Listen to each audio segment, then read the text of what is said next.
সংগ্রামী নায়েবে আমির অধ্যাপক মোহাম্মদ মুজিবুর রহমান, অধ্যাপক মোহাম্মদ মুজিবুর রহমান।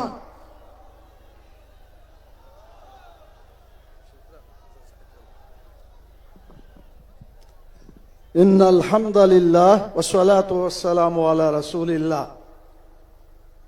সংগ্রামী সভাপতি, বাংলাদেশ ইসলামী আন্দোলনের সম্মানিত পীর সাহেব শুধু নয়, তিনি বীর হয়ে গেছেন।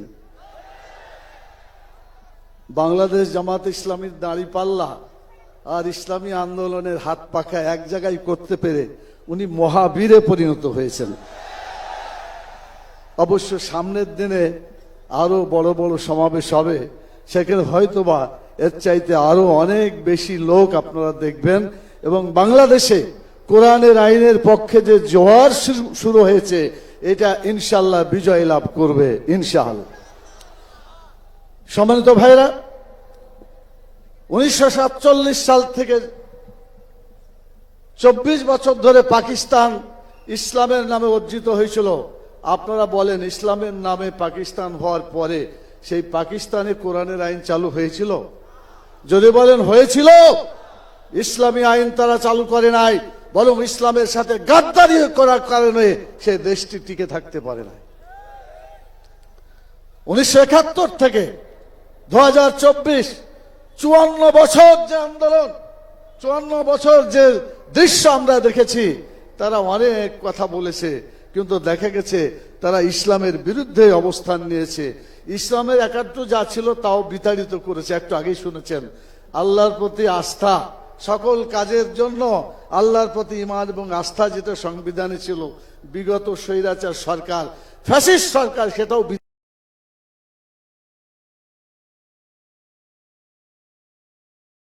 আল্লাহ আমাদেরকে সৃষ্টি করেছেন, আল্লাহ আমাদেরকে আইন দিয়েছেন, সেই আইন হচ্ছে আল্লাহর দেওয়া বিধান আল কোরআন।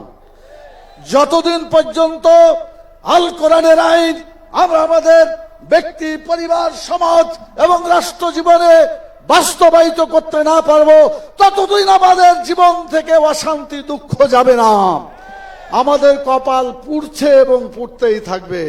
আমি জিজ্ঞাসা করতে চাই, আগামী নির্বাচনে আল কোরআনকে জাতীয় সংসদে দিতে হবে, রাজি আছেন? কোন ব্যক্তি সংসদে গেল, XYZ কে গেল বড় কথা নয়, কোরআনকে জাতীয় সংসদে দিতে হবে। যদি কোরআন জাতীয় সংসদে যায়, মানুষের কপালে যে আগুন জ্বলছে, এই দাও দাও করে আগুন নিভিয়ে যাবে, মানুষ শান্তিতে বসবাস করবে। আপনারা কি এটা বিশ্বাস করেন? সম্মানিত ভাইরা, আমি আর একটি কথা আপনাদের সামনে বলতে চাই।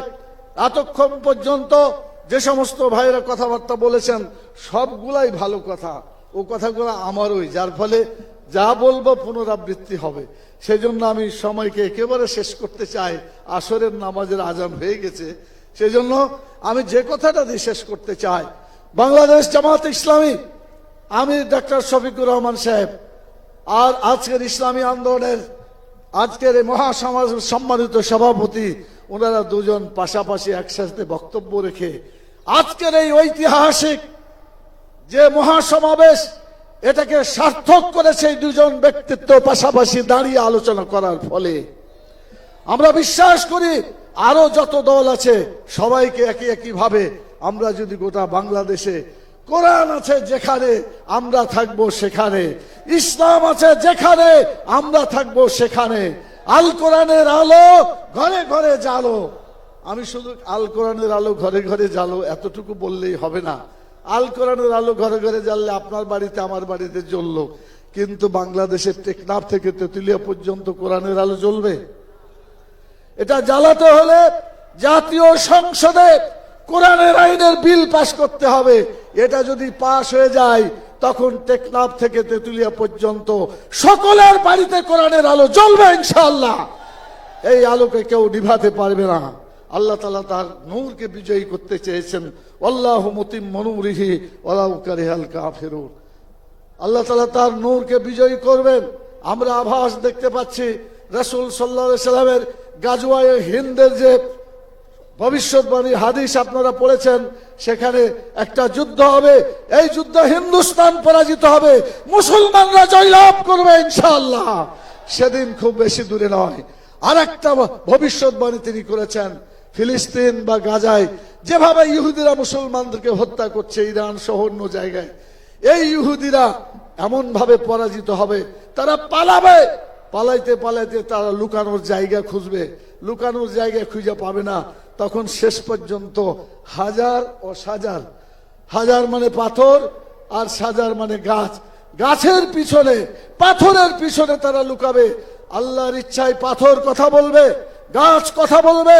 আল্লাহর সেই রাসূলুল্লাহ সাল্লাল্লাহু আলাইহি ওয়াসাল্লাম হাদিস অনুযায়ী সেখানে বলা হয়েছে, তাআলিয়া ইবাদাল্লাহ, হে আল্লাহর বান্দারা তোমরা আসো, খুঁজ ওয়াক্তুল, এদেরকে ধরো এবং শেষ করো।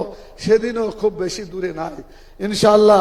রাসূলুল্লাহ সাল্লাল্লাহু আলাইহি ওয়াসাল্লামের ভবিষ্যৎবাণী বিজয় লাভ করবে। আপনারা কি এটা বিশ্বাস করেন? তাহলে সেই জন্য আগামী দিনে বাংলাদেশের কোরআনের রাজনীতির জন্য আজকে যে পরিবেশ হয়েছে, সেই পরিবেশকে সুন্দর করার জন্য আজকে জালেমদের বিচার করতে হবে এবং সংস্কার করে নির্বাচন করতে হবে। যদি সংস্কার আর বিচার না হয়, আগের মতো নির্বাচন হয়, এই নির্বাচন জনগণ গ্রহণ করবে না ইনশাআল্লাহ।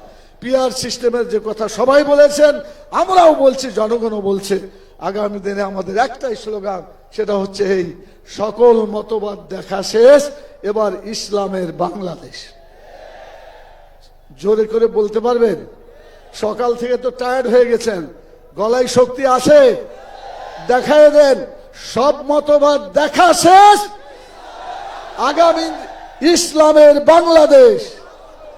আমরা সেই বাংলাদেশকে ইসলামী রাষ্ট্র বানাতে চাই। মুহাম্মদুর রাসূলুল্লাহ সাল্লাল্লাহু আলাইহি সাল্লামের সেই পদ্ধতিতে তিনি যেভাবে চালিয়েছেন, আল্লাহ তাআলা আমাদের সবাইকে সীসা ঢালা প্রাচীরের মতো, কান্নাহুম বুনিয়ানুম মারসুস, সীসা ঢালা প্রাচীরের মতো ঐক্যবদ্ধ হয়ে আন্দোলনকে বিজয়ী করার তৌফিক আল্লাহ তাআলা দান করুন। সবাইকে অসংখ্য ধন্যবাদ জানিয়ে ইসলামী আন্দোলন বাংলাদেশের নেতৃবৃন্দ আমাদেরকে দাওয়াত দিয়ে, এবার আমার মনে হচ্ছে ইতিহাসের এই প্রথম আমাদেরকে এই এত বড় জায়গায় এই পরিবেশে তারা কথা বলতে দিয়েছেন। আগামী 19 তারিখে আবারও আপনারা সেই দৃশ্য দেখবেন ইনশাআল্লাহ। আপনাদের সবাইকে ধন্যবাদ জানিয়ে এবং আল্লাহ তাআলার শুকরিয়া আদায় করে আমার কথা শেষ করছি। দয়া করে আল্লাহ তাআলা আমাদের গুনাহ খাতাকে যেন মাফ করে দেন এবং আমাদের গুনাহগুলিকে নেকিতে পরিণত করে দেন, এবং আল্লাহ তাআলা যেন কাল কিয়ামতে আমাদের গুনাহ খাতা মাফ করে দিয়ে একই সাথে জান্নাতুল ফেরদৌসে বসবাস করার তৌফিক আল্লাহ তাআলা দান করেন। আল্লাহুম্মা আমিন। কাফারাতুল মজলিস পড়েন, গুনাহ মাফ হয়ে যাবে। পড়েন সুবহানাকা আল্লাহুম্মা ওয়া বিহামদিকা আশহাদু আল্লা ইলাহা ইল্লা আনতা আস্তাগফিরুকা ওয়া আতুবু ইলাইকা। আসসালামু আলাইকুম ওয়া রাহমাতুল্লাহি ওয়া বারাকাতুহু।